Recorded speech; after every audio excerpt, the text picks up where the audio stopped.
দর্শক, গুরুত্বপূর্ণ একটি রাজনৈতিক খবরের বিশ্লেষণ করছি।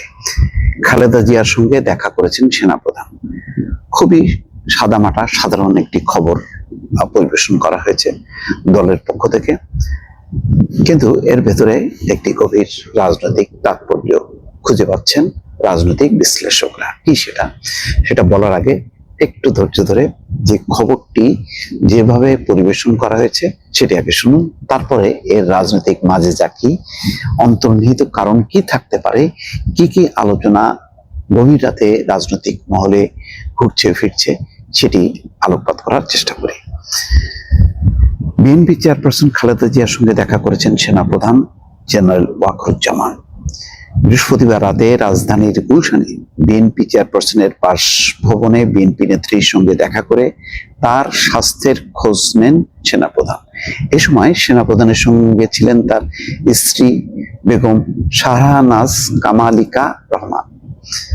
সেনাপ্রধান জেনারেল ওয়াকারুজ্জামান রাত 8:30টার দিকে বিএনপি চেয়ারপারসনের গুলশানের বাসভবনে যান।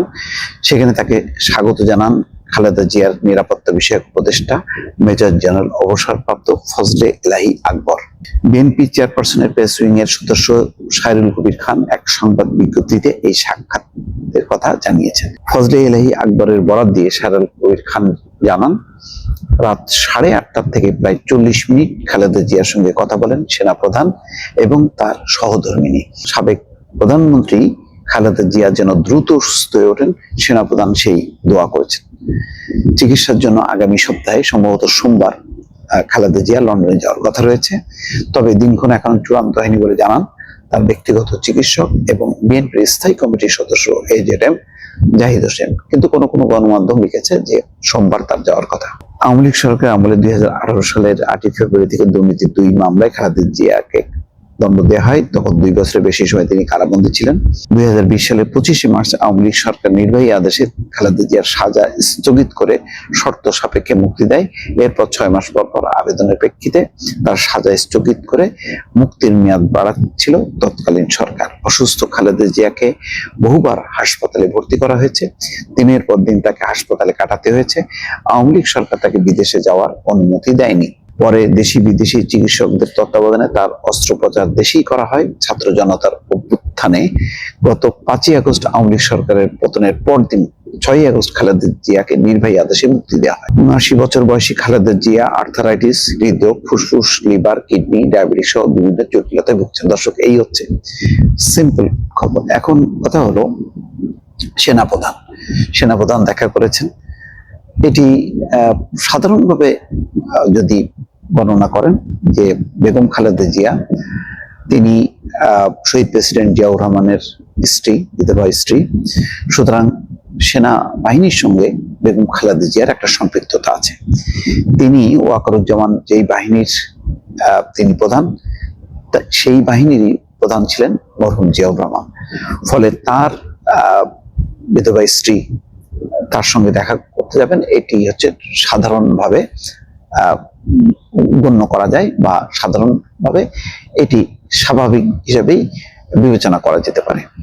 কিন্তু বেগম খালেদা জিয়ার একটি রাজনৈতিক পরিচয় আছে, তিনি বিএনপির চেয়ারপারসন।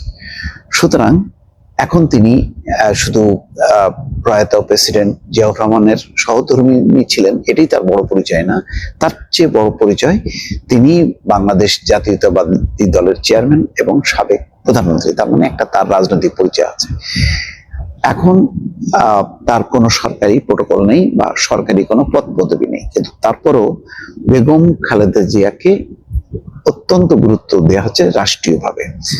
সেনাপ্রধান এর আগে সেনাকুঞ্জে আমন্ত্রণ জানিয়েছিলেন সশস্ত্র বাহিনী দিবসের যেই অনুষ্ঠান, সেই অনুষ্ঠানে সেখানে কিন্তু বেগম খালেদা জিয়া উপস্থিত ছিলেন এবং নিশ্চয়ই দেখেছেন যে সেখানে অন্তর্বর্তী সরকারের প্রধান উপদেষ্টা ডক্টর মোহাম্মদ ইউনূসের সঙ্গে কথা বলেছেন, সেনাপ্রধানের সঙ্গে কথা বলেছেন, অনেক গণ্যমান্য ব্যক্তির সঙ্গে তিনি কথা বলেছেন, দেখা হয়েছে।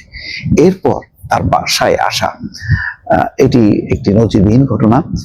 যেহেতু বেগম খালেদা জিয়া এখন পদ পদবি হোল্ড করছেন না, তারপরও একজন বেসামরিক মানুষের সাথে সেনাপ্রধান, যিনি একেবারে একটা প্রোটোকল পরিবেষ্টিত অবস্থায় আছেন, তার সাক্ষাৎকারটা দেখা করতে আসাটা নিঃসন্দেহে একটি ব্যতিক্রমী এবং এর রাজনৈতিক একটা তাৎপর্য আছে, অনেকে বিশ্লেষণ করার চেষ্টা করছে। কি সেটা হচ্ছে এই যে এটা সহজভাবে ধরে নেওয়া যায় যে আগামী দিনে যদি নির্বাচন হয় 6 মাস 1 বছরের মধ্যে, নিঃসন্দেহে বিএনপি বিপুল সংখ্যাগরিষ্ঠতা নিয়ে সংসদে আসবে, তার মানে সরকার গঠন করবে।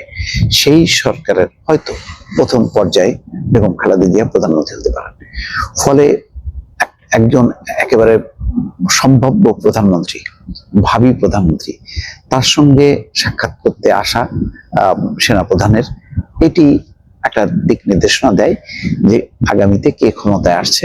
সেটিও কিন্তু সেনাপ্রধানের বেগম খালেদা জিয়ার সঙ্গে সাক্ষাৎকারের একটা সিগন্যাল দিচ্ছে, যে ধরে নেওয়া হচ্ছে যে নির্বাচন হলে, সুষ্ঠু নির্বাচন হলে বিএনপি বিপুলভাবে জয়ী হবে এবং সেই জয়ী দলের প্রধান হিসেবে বেগম খালেদা জিয়া রাষ্ট্রীয় পদে বা সরকারি পদে আসবেন। সুতরাং আগে থেকেই এটা একটা ওয়ার্ম আপের মতন সেনাপ্রধান ওয়াকারুজ্জামান তিনি দেখা করলেন। আরেকটি তাৎপর্য হচ্ছে যে এই সেনাপ্রধান তিনি নিযুক্ত হন বিগত সরকারের আমলে, অর্থাৎ পতিত যেই শেখ হাসিনা সরকার, তার সময় তিনি নিযুক্ত হন। এবং অনেকেই বলেন যে শেখ হাসিনা তার দুঃসম্পর্কের আত্মীয় এই বিবেচনা করে তাকেই মনোনীত করে সেনাপ্রধান হিসেবে। কিন্তু এই সেনাপ্রধান 5ই আগস্ট ঐতিহাসিক ভূমিকা পালন করেন। তখন কিন্তু তিনি তার আত্মীয় শেখ হাসিনা বা কার সাথে কি সম্পর্ক আছে সম্পূর্ণ সবকিছু ভুলে গিয়ে তিনি দেশের পক্ষে, মানুষের পক্ষে তিনি দাঁড়িয়েছিলেন এবং সম্ভাব্য একটি গৃহযুদ্ধের হাত থেকে দেশকে বাঁচিয়েছেন বলে মানে ওয়াকারুজ্জামানের ভাবমূর্তি রাতারাতি পরিবর্তন হয়। এবং সেই পরিবর্তনের ধারায় তিনি কিন্তু শেখ হাসিনার আমলে বা শেখ হাসিনার সময় সেনাপ্রধান নিযুক্ত হওয়ার পরও তিনি তার নিরপেক্ষ একটি অবস্থান বজায় রাখতে পেরেছেন।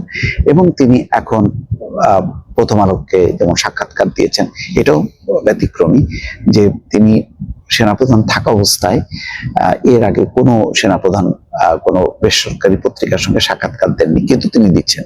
তার মানে এখন একটা দেশের একটা বিশেষ পরিস্থিতি, যেই পরিস্থিতিতে তিনি নিয়ম মাফিক কোনো রাজনৈতিক সরকারের অধীনে কোনো সেনাপ্রধান নন, তিনি একটা অন্তর্বর্তী সরকার, যেই সরকারের নানা কার্যক্রমে সেনাবাহিনীর একটি অংশগ্রহণ আছে। সুতরাং সেনাপ্রধানকে প্রচলিত ভাবে আর যে তিনি একেবারে প্রোটোকলের মধ্যে থাকবেন, এর বাইরে কিছুই করতে পারবেন না, এটা নিশ্চয়ই বিবেচনা করা যায় না। বিশেষ করে 5ই আগস্ট রাজনৈতিক পট পরিবর্তনের পর সেনাপ্রধানও রাষ্ট্রের সরকারের একটা অংশ, সে হিসেবে অন্যরা যেভাবে অ্যাক্ট করছেন তিনি সেভাবে অ্যাক্ট করছেন। তাই তিনি সংবাদপত্রে যেমন সাক্ষাৎকার দিচ্ছেন, তেমনি বেগম খালেদা জিয়ার সঙ্গেও সাক্ষাৎ করলেন, তার সুস্থতা কামনা করেছেন এবং একই সঙ্গে একটি রাজনৈতিক দিক নির্দেশনা বা আগামীতে কি হতে যাচ্ছে সেটাও কিন্তু সেনাপ্রধানের এই সাক্ষাতের মধ্য দিয়ে পরিষ্কার হলো। দর্শক ভালো থাকবেন, আল্লাহ হাফেজ।